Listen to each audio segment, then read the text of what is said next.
But with just 22 days until you are the ultimate jury and the election takes place, let's turn back to the campaign trail where Joe Biden has finally mustered up the courage to leave his basement bunker for a few hours. In fact, Joe even left his home state of Delaware today, a rare occurrence for the weak, frail, cognitively struggling Democrat.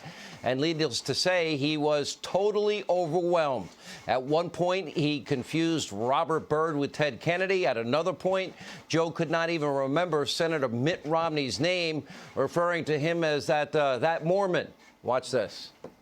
You may remember I got in trouble when we were running against the senator who was a Mormon, the governor, okay? And I took him on.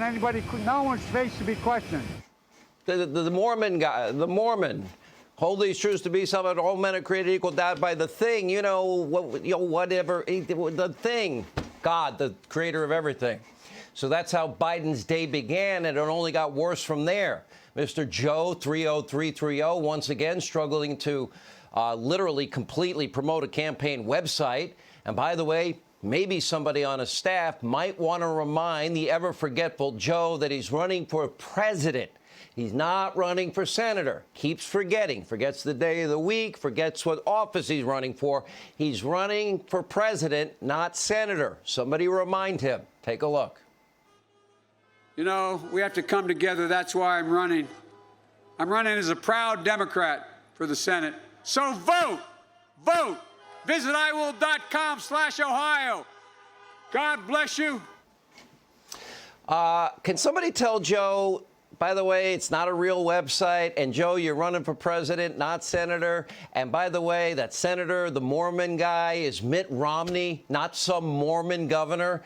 Now, sadly, what we showed you, that's just from a couple of hours today, because every time that Joe actually leaves the basement bunker and stays out past 10 a.m., well, disaster ensues. Here's a quick reminder. Look, tomorrow's Superstar Tuesday, and I want to thank you all. I tell you what, I'm rushing ahead, aren't I? We hold these truths to be self-evident. All men and women created by you know the thing. If you agree with me, go to Joe 30330. We choose truth over facts. Play the radio. Make sure the television, make sure you have the record player on at night, the phone. Make sure the kids hear words. Poor kids are just as bright and just as talented as white kids. Donald Trump does pose an extra threat to this. It's not hypothetical. This is pretty serious. By the way, these are way beyond an occasional campaign gaffe, and I am beginning, well, I'm more than a little worried that this man could represent a clear and present danger to this country. He's obviously not capable of leading. He's been hiding the entire campaign, and the corrupt media mob is covering for him. Joe wants to be the president of the United States of America. That would be the toughest job in the world. And at times, Joe doesn't seem to remember that he's even running for president, or what state he's in, or what day of the week it is. Does anyone really believe that if elected, that Joe Biden will actually be in control of anything? Which then brings up another scary thought. That would be his most radical vice presidential running mate, Kamala Harris. Now, he knows as radical socialist base, they're going to be the ones in charge. That's Kamala Harris, that's Bolshevik Bernie, that's AOC. And by the way, they are saying what their stated plans are to fundamentally transform this country. Court packing, ending the legislative filibuster. What, starting the process to ban the Electoral College, adding D.C., Puerto Rico as states? Oh, 4 more Democrats, so you have a Democratic-run Senate in perpetuity.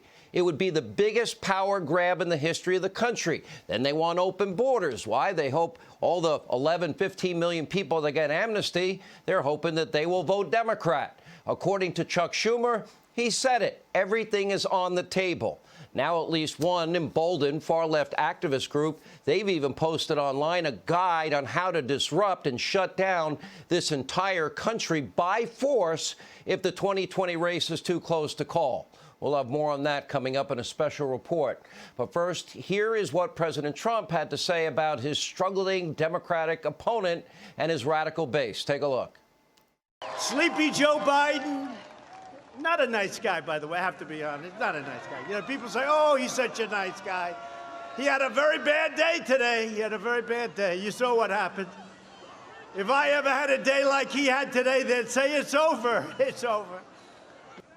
We have somebody running who's not 100%. He's not 80%. He's not 60%. We can't have this. As a country, we can't have it. By the way, a tribute to the great researchers and scientists, the new therapeutics that they have developed to help people overcome COVID-19 is unbelievable. And we are on our way towards a vaccine on top of that with Operation Warp Speed.